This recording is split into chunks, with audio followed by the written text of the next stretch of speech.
Hi, I'm Tim. Welcome to Watchbox, and thanks for logging on. If you love this watch, email me, tmosso@thewatchbox.com. It's in the description below. It is your purchase and pricing email question line for buying this or any watch you see on any Watchbox platform. Please reach out to me directly. Email tmosso@thewatchbox.com for purchase and pricing details. Avert your eyes lest ye be blinded. This is the Audemars Piguet Royal Oak Rainbow. This is reference 15413BC in white gold. It is paved with diamonds and sapphires. So 41 millimeters in diameter. The watch is 9.8 millimeters thick. And from lug tip to lug tip, it measures 51.7. If we measure end link to end link, these little intermediate plots, total distance across the wrist is 54 millimeters. This watch was sold in 2021. Now, fundamentally, the watch you're looking at is based on the 15400 generation. So we'll throw it on my wrist and you'll get a sense. The 41 was a big step up when it debuted back in 2012, somewhere between a 15300 and an offshore. It's got a lot of presence. It's not thick like an offshore, but it is broad, which is why I recommend this watch for wrists no smaller than 15 centimeters circumference, and then only if those wrists are flat across the top. But you will see it is fairly low. It will slip underneath a dress cuff, so there's no problem there. Taking a quick look at the case and the bracelet, one thing Audemars Piguet does that most brands today don't is they still use a white coating on their white gold. So rhodium, for example, or platinum family metals to make the white gold from AP look as white as platinum itself. And they do achieve that effect here. That's why it looks like a platinum watch. Now, it is immaculately hand finished. You can see the facets in satin and polish. You can see how the bevel of the lug expands over the lug hoods, then runs perfectly aligned across the shoulders of the links.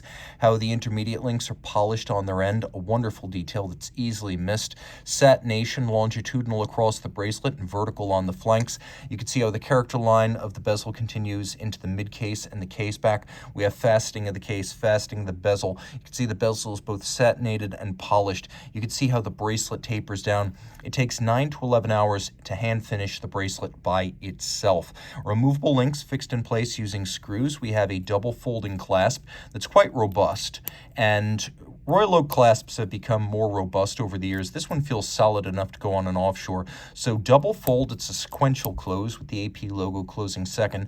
Twin trigger release, so unless you press both of them at once, it's not going to pop open. Now rolling back to the case, we do have a screw down crown. The watch is 50 meters water resistant and surface swimmable. There is a small amount of lume on this dial.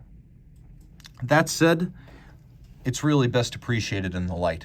Now, the bezel, you'll notice, is a slightly different color of white gold than the case.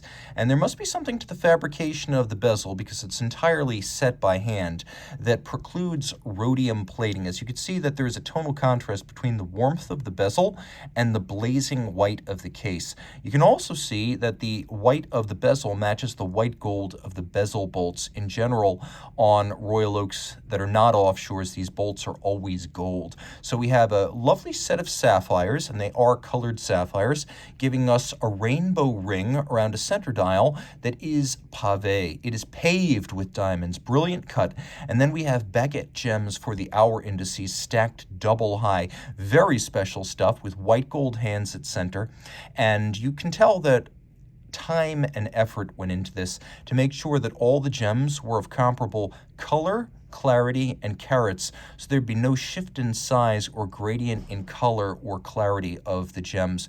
You can also see how the AP logo and the automatic, as well as Swiss-made notation, are all silk screened on the underside of the crystal to allow the dial to be completely unadorned. Now, we do have a couple of subsidiary setting modes. One is hacking, so you can stop the seconds hand. Make sure we're not in the date change. Ipsy. That's why I always do that. Get out of the date change danger zone before you demonstrate quick set date. Now, flipping it all over, by the way, note that the hexagonal shape of the crown matches the hexagonal shape of the bezel bolts. In fact, the rounded octagonal form of the bezel was inspired by a vintage diving helmet. So when Gerald Genta designed the first Royal Oak in 1972, that's where he got the inspiration for this bezel shape. Flipping it all over, we have an AP manufacturer caliber 3120. So you can see the rotor is 22 karat gold. It features the coats of arms of the Audemars Piguet Piguet families, reminding you that AP is the oldest continuously family-owned and run watchmaker in Switzerland since 1875. By the way, also inside we have ceramic bearings, bidirectional winding, so there's no unidirectional rotor rattle, and the ceramic bearings increase the durability, the efficiency, and reduce maintenance requirements. This is a 60-hour power reserve automatic. You can see there's a batwing-like full anchored balance bridge anchored on both sides with a Gyromax-style free-sprung balance. Those two features for better shock resistance.